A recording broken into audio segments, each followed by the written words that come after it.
শুনলাম I love Mohammad বলাতে নাকি জেল হচ্ছে। যদি এমনটাই হয় তাহলে আমরাও দেখি আমাদের এই নাম নেওয়াতে কে বাধা দেয়।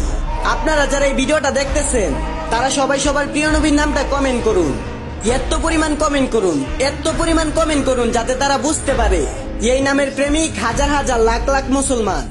লা ইলাহা ইল্লাল্লাহ মুহাম্মাদুর রাসূলুল্লাহ সাল্লাল্লাহু আলাইহি ওয়াসাল্লাম।